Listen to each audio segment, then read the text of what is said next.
The White Bear Area Chamber of Commerce and On Location TV 19 are proud to present Your Business Matters, dedicated to your business needs.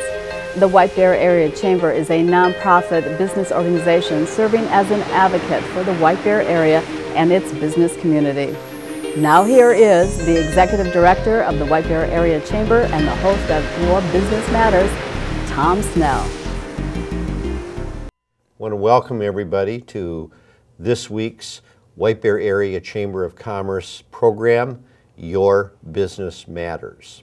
And our guest today is Nancy Ike, and Nancy is the editor of White Bear Lake Magazine. Correct. It's a new publication that came out about a year ago, is that right? Actually, September. This past September was our official launch. Oh, so okay. yeah, All just right. a few months. So just a few months. Great, wonderful. And you are the editor of this magazine, and for people that are unaware of it, it's a really nice glossy magazine that gets sent out to many of the people in the White Bear and the surrounding communities. And Nancy, what I'd like to ask you first of all about this magazine is, what is the company that derives this magazine, that actually publishes it? Sure. We are published by, it's Tiger Oak Publications. Okay. And we have, Tiger Oak Publications has over 20 titles, including Minnesota Business, Minnesota Bride, Seattle Bride, Wisconsin Bride, and then we have 8 what we call community lifestyle magazines. Okay. So one of those of which is White Bear Lake Magazine. Wow, wonderful. And so you also do the business magazine. Exactly, exactly. Okay, and a lot of people are aware of that. I mean, it has a long history in our community and area, and is well read by people in the business community. Definitely, very well respected in Minnesota, yeah, for sure. It sure is. And your lifestyle magazine, you say you do it in how many communities again? We have, actually there are, let's see, it is in White Bear Lake, Matamidi, Willerny, Delwood, Birchwood Village, and Willerny. Okay. So, yep, and Gem Lake, excuse me. Okay, and then out of that, you also do it in some of the other communities around the Twin Cities, correct? Exactly, exactly. So we do have 8 total, and so there's St. Louis Park, Woodbury, Maple Grove. Okay. And yeah, some others as well. Okay, wonderful.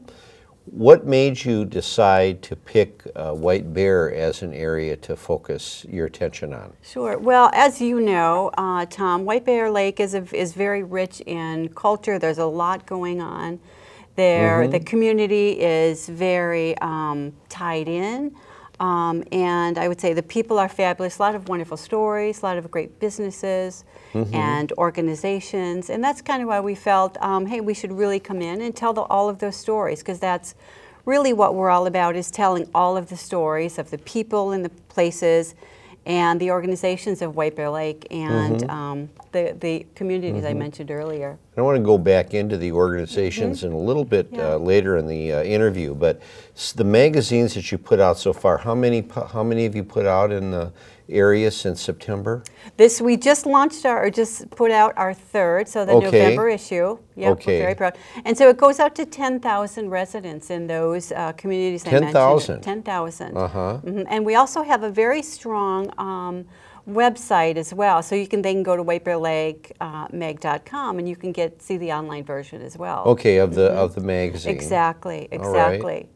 Now, if there's a person that is not receiving the magazine, how can they connect with your company to start getting the issues sent to them? Sure. If they're in the 55110, 55115, or 55090, they can go to whitebearlakemag.com and click on subscribe. It's on the upper left-hand corner, and they will get it for free if they are in those specific. Oh, they'll get it. There's no cost. There's absolutely no cost for the magazine. Right. Yep. They'll get it for free. If they're outside of those areas, it's $24 a year. Oh, okay. So, but if they're in the 55110 zip code, all they have to do is go to your website and click on subscribe and then put the appropriate information in, and presto, they'll start getting exactly. Probably, they'll start getting the magazine. It takes about 4 weeks, I think, for that to kind of catch up. But definitely, it's free to people who live in the White Bear Lake area. Now, the articles that you've had, what are some of the featured stories that you've presented up to this point? Well, I would say what we've had. It's fabulous, actually, because we kind of represent all different areas of the community. Right. I would say, for example, we have for our October issue was a fabulous story on 3 local chefs who worked in 3 local restaurants. Okay. And it was fabulous. And it was what we called life on a plate, right? Tell us your story. How did you get involved in cooking, in the culinary arts? Who was your inspiration? And also a little bit about if you were to show your life on a plate, right? What would it be? And so that was really fun to kind of get into the minds of these chefs and kind of see how they think and kind of what propelled them into the field. So that was also really fun. And also the November issue is a fabulous article on local veterans, right? Because the Veterans Day coming up. Right, so that's exactly. also, so that's wonderful. That's a great piece. We've had pieces on the Pine Tree Apple Orchard. Which is really, statewide, is well known as one of the premier apple orchards in the state of Minnesota. Definitely. The Jacobson family is fabulous. They sure, So, and lots of education-related stories. Of course, we have Matamidi School District and the White Bear Lake School District. We cover both.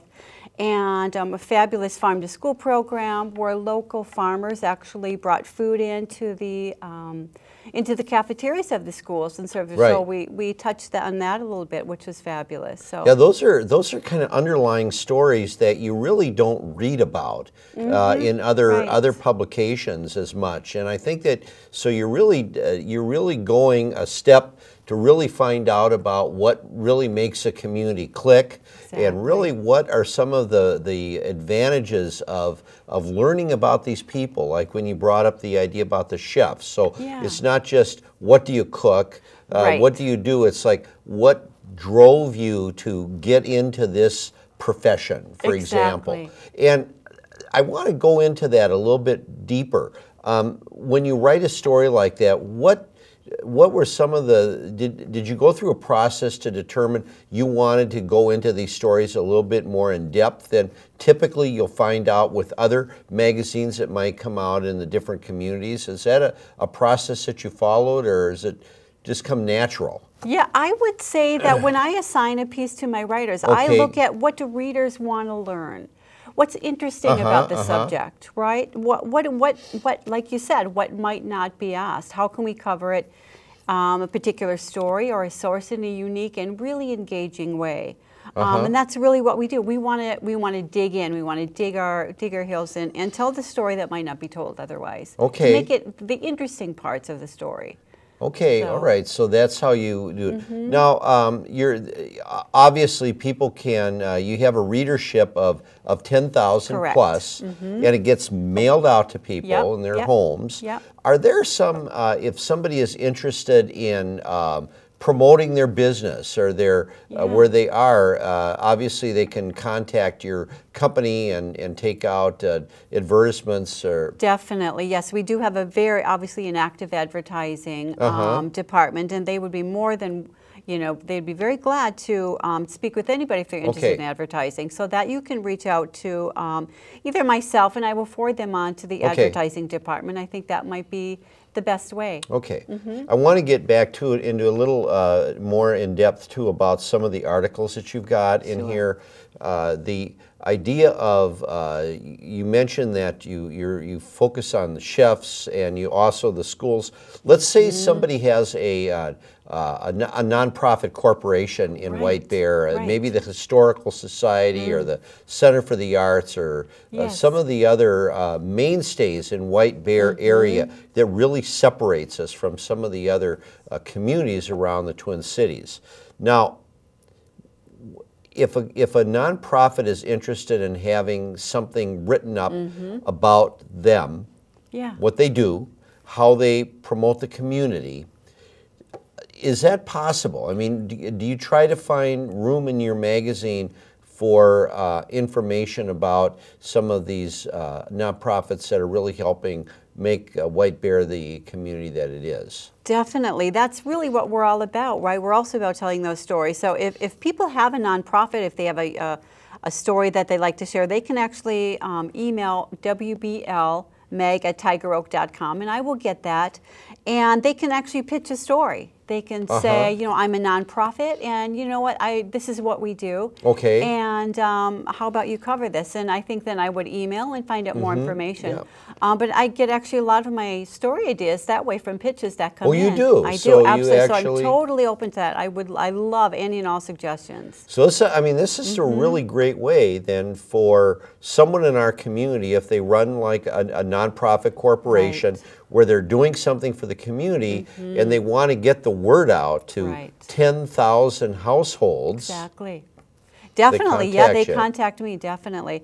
Like you touched on White Bear Center for the Arts. We do have a piece in, actually in the October issue in White Bear Center for the Arts.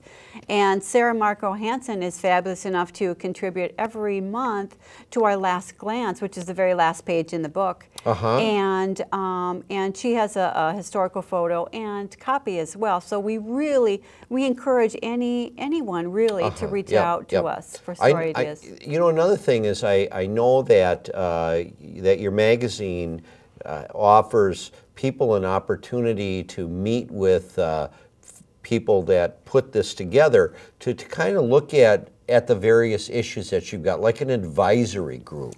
Exactly. And is it possible for people in certain areas of our community to really have some opportunities to say, I think that this type of article should go into this community magazine? Because really what this is this is a magazine for everybody in our community. That's exactly right. That's who we are. We are the voice of the community, right. we hope.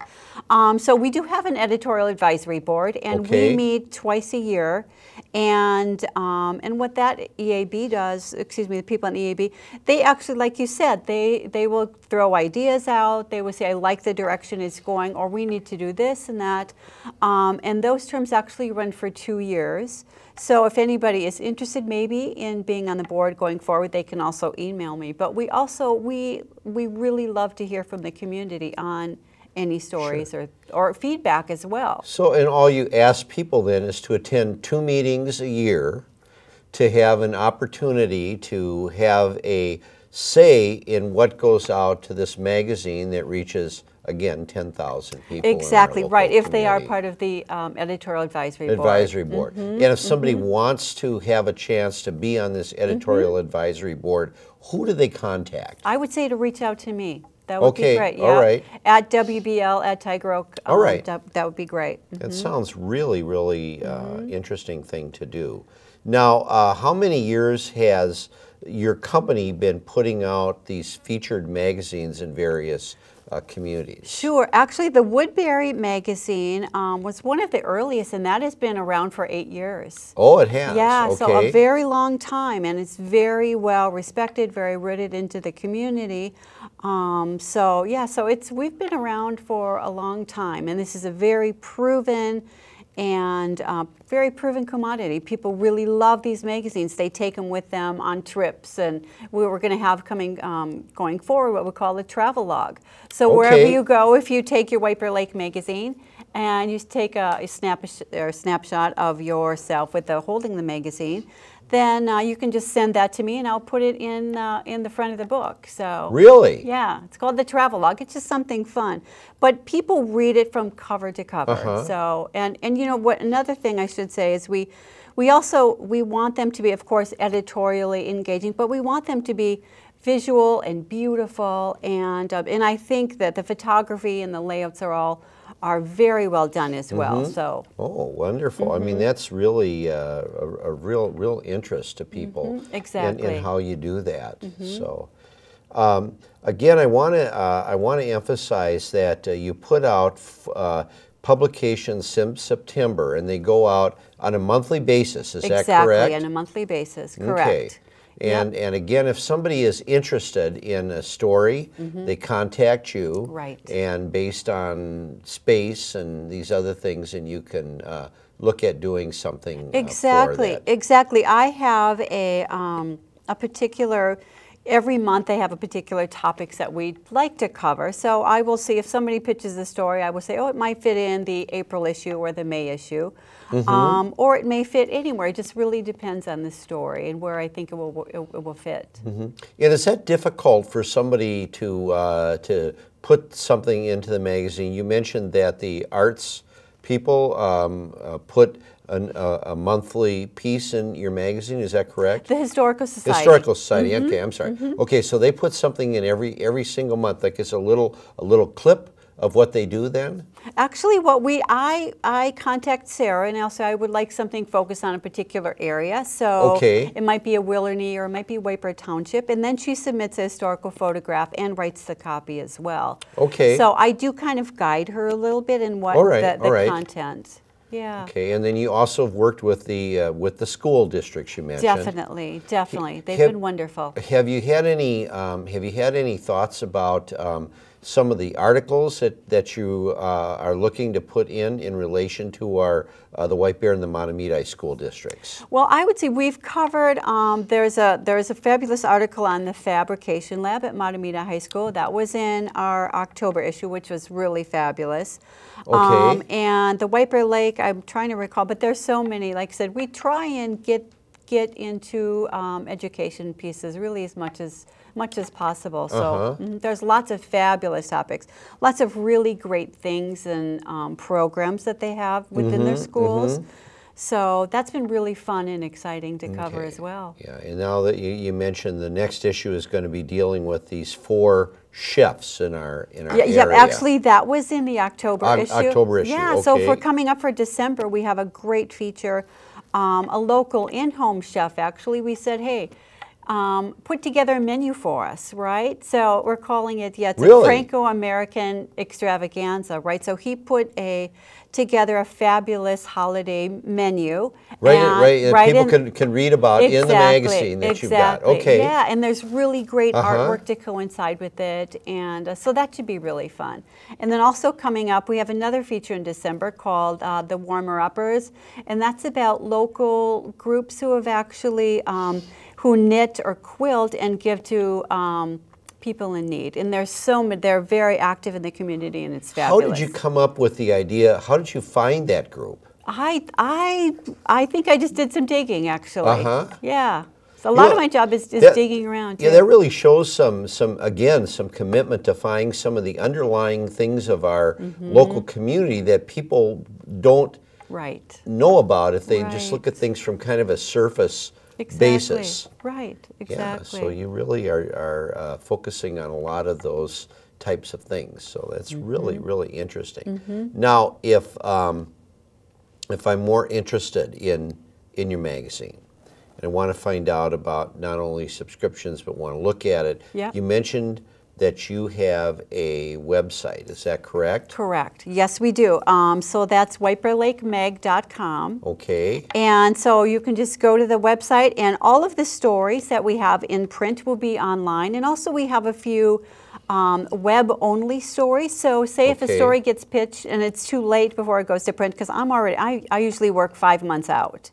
So 5 months out. 5 months out. Right. So now I'm working on my April lineup, and it's November. Oh, okay. All right. Yeah. So if there are stories that get pitched to me late, then we do a web-only story. But also I should mention that we do have a community section on our website, and people are free to go there and post any event that they have. Interesting. Yeah. Interesting. Yeah. Now, finally, if somebody does not go to your website and they want to call, what is your phone number? Sure, I will give you that. Is 612 251 8955. 8955. Okay, so that's how they get a hold of you. Well, Nancy, this has been a really fascinating interview, and I really appreciate you coming out. And again, this is a great gift to our community, the White Bear Lake Magazine. Thank you very much, and appreciate you coming to our show. Thank you for having me. You've been watching Your Business Matters. For more information on this program or the White Bear Area Chamber, visit www.whitebearchamber.com or call 651-429-8593.